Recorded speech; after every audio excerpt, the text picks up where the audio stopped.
মৰিগাঁৱত সংঘটিত হৈছে এক হৃদয় বিদাৰক ঘটনা। পত্নীয়ে স্বামীক বিষ খাবলৈ কৰালে বাধ্য, এই অভিযোগ আমাৰ নহয় পৰিয়ালৰ। মৰিগাঁও জিলাৰ মিকিৰভেটা থানাৰ অন্তৰ্গত কলমৌবাৰীত সংঘটিত হৈছে এই ঘটনা।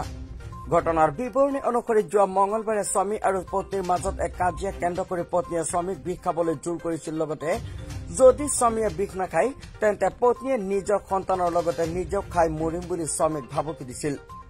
তাৰ পিছতে স্বামী ইমৰান হুছেইনে বিষ খাই কিছু সময়ৰ পিছতে মজিয়াত ঢলি পৰিছিল। লগতে পৰিয়ালৰ লোকে কোৱা অনুসৰি ইমৰান হুছেইনৰ পত্নীয়ে সমগ্ৰ ঘটনাটো কোৱাৰ পিছত খালী হৈ যোৱা বিষৰ বটলটো মুখত লোৱা নাটক কৰি ঢলি পৰিছিল। আনহাতে ততাতৈয়াকৈ দুয়োকে মৰিগাঁও অসামৰিক চিকিৎসালয়ত ভৰ্তি কৰোৱা হৈছিল যদিও স্বামী ইমৰান হুছেইনক উন্নত চিকিৎসাৰ বাবে গুৱাহাটীলৈ প্ৰেৰণ কৰা হৈছিল। লগতে উন্নত চিকিৎসা হোৱাৰ বাবে পত্নীক ঘৰলৈ পঠিয়াই দিয়া হৈছিল। সমগ্ৰ ঘটনা সন্দৰ্ভত ইমৰান হুছেইনৰ পৰিয়াললৈকে মৰিগাঁও মিকিৰভেটা থানাত এজাহাৰ দাখিল কৰিবলৈ গৈছিল যদিও এজাহাৰ গ্ৰহণ নকৰাত মৰিগাঁও আৰক্ষী অধীক্ষকৰ কাৰ্যালয়ত এখন এজাহাৰ দাখিল কৰে। এতিয়া কথা হ'ল সমগ্ৰ ঘটনাটো আৰক্ষীৰ তদন্তৰ পিছতহে পোহৰলৈ আহিব। যোৱা মঙলবাৰে মোৰ ভতিজা বোৱাৰীজনীয়ে কোৱাত সি কোৱা আৰু ভতিজাটোৱে কোৱা, আমিতো ধৰি লওক সেই সময়ত নাই, পিছতহে আমি আহি পাইছোঁ। হিয়াক বোলে কৈছে তই এইটো বুটল খা, যদি নাখাওঁ তোৰ পোৱালিটোকো খুৱাই দিম আৰু ময়ো খাই মৰি যাম।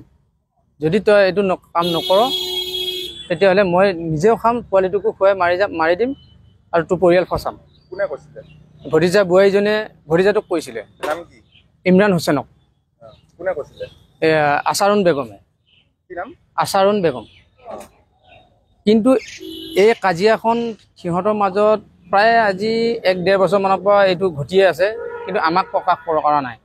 ঘৰত যদি কিবা এটা কাজিয়া হয় ছোৱালীজনীয়ে মাকক ফোন কৰি দিব, মাক আহিব, বাপেক আহিব, ভায়েক এজন আছে, ককায়েক এজন আছে, সিহঁতে আহিব। ইয়াত বোলে নিজৰ ঘৰত আহি পেলাই কেইদিনমান মাৰপিটো কৰিছে। আৰু মাকে ইমৰানৰ ঘৰত আহি পেলাই কয় শিকাই দিয়ে যে তই ইয়াক বিষ খুৱাই মাৰি পেলাব নোৱাৰ, এনেকুৱা যদি হৈ আছে বা এনেকুৱা হৈ আছে। ইমৰানে কৈছে 1.5 বছৰমান হ'ল তাই বেলেগৰ লগত কথা পাতে। মই ইনষ্টাগ্ৰামত ভিডিঅ' কল কৰা দেখা পাইছোঁ। দেখা পোৱাৰ পিছত মই তাইক বাধা দিছোঁ, কিন্তু মই মানুহৰ আগত প্ৰকাশ কৰিব নোৱাৰোঁ। সিয়ে আমাক যিটো কৈছে কয় মই মানুহৰ আগত প্ৰকাশ কৰিব নোৱাৰোঁ লাজৰ কাৰণে। তাইক মই বাধা দিয়াৰ পিছত মাকৰ লগত চক্ৰান্ত পাতি মাকে যিটো মেডিচিনৰ বুটল মাকে বোলে দি পঠিয়াইছে, সি কোৱা কথা মই কিন্তু দেখা নাই। মাকে দি পঠিয়াইছে যে তাক খুৱাই মাৰি পেলাবি দৰকাৰ হ'লে।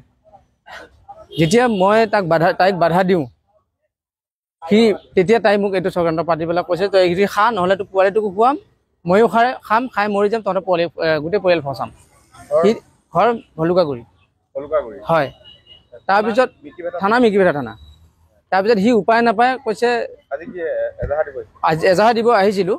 এজাহাৰ দিয়া মানে মই যোৱাকালি গৈছিলোঁ। যিদিনা খাইছিলে সেইদিনা এম্বুলেঞ্চত সিহঁতক পঠিয়াই দিয়া হ'ল দুইজনকে। দুইজনে নহয়, এই খাব দিয়াৰ পিছত সি খালে, যেতিয়া মানুহ চাবিলে হুলস্থুল কৰিলে, তাই পিছত হুলস্থুল কৰিছে। মানুহে কিন্তু গম নাপায় এইখিনি যে হৈ আছে সিহঁতৰ ভিতৰত। মাকো নাছিলে, বাপেকো নাই, বাপেক কোনদলীয় কাম কৰি আছে, আমি আছোঁ বেলেগত। যেতিয়া হুলস্থুল শুনিছে মানুহটো চাপি আহিছে, সি মৰিলেও কৈ পেলাই চিঞৰ মাৰিছে। কিন্তু সি এটা লক্ষ্য কৰি পেলাই কৈছে যে তাই মোক এনেকৈ কৈছে মই খাম, মোৰ পোৱালিটোকো খুৱাম। যেতিয়া এইটো কথা কৈছে, এইটো কথা কোৱাৰ পিছত যেতিয়া সি খাবলগীয়া হ'ল, বাধ্যতাত পৰি খাবলগীয়া হ'ল, সি ভাবিছে মই যদি এইটো ইয়াত থওঁ, যদি থাকে পোৱালিটোক হয়তো খুৱাই দিব পাৰে, তেতিয়া তাই ফ্ৰী হৈ যাব। এনে অনুভৱ কৰিছে চাগে সি কি কৰিলে, বুটলটো আনি টিঙৰ ওপৰত দলিয়াই দি ধৰি লওক 2 মিনিটমান তাৰ হোষ্টত আছে। থকাৰ পিছত সি পৰি গৈছে, তথাপিতো তাই পিনে চাই আছে সি, গম পাইছেনে? এনেকুৱা তাই পিনে চাই আছে সি। এতিয়া কি বিচাৰিছে মানে আমি তাক হস্পিটেলত লৈ গ'লোঁ। হস্পিটেলত নিয়াৰ পিছত মৰিগাঁৱলৈ লৈ আহিলোঁ। মাকহঁতে লৈ আহিছে, মইতো অহা নাই।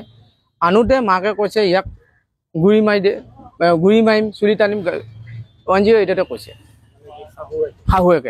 শাহুৱেকে কৈছে। তাৰপিছত 108 ড্ৰাইভাৰে অসহ্য লাগি পেলাই 108 ড্ৰাইভাৰে কৈছে আপুনি মিয়া মানুহ নে গৰীয়া মানুহ, ইমান অসভ্য নেকি আপুনি, ভদ্ৰ হিচাপত বহি থাককচোন। 108 ড্ৰাইভাৰে শাহুৱেকক ধমকি দিছে। তাৰপিছত মৰিগাঁৱলৈ লৈ অহা হ'ল। এদিনৰ পিছত তাইক ৰিলিজ দিলে ঘৰলৈ। 2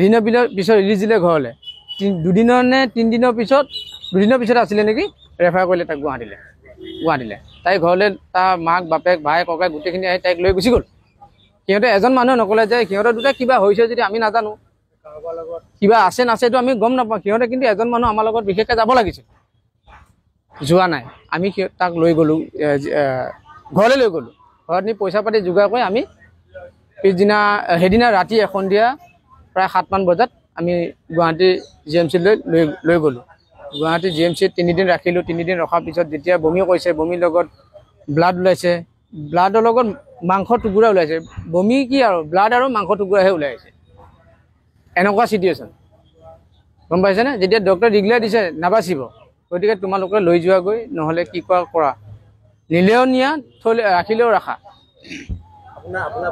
হয় মোৰ ভতিজা মোৰ নাম মোহাম্মদ মুস্তাক আলী তাৰপিছত তাৰ পৰা লৈ অহা গ'ল হৈ যাব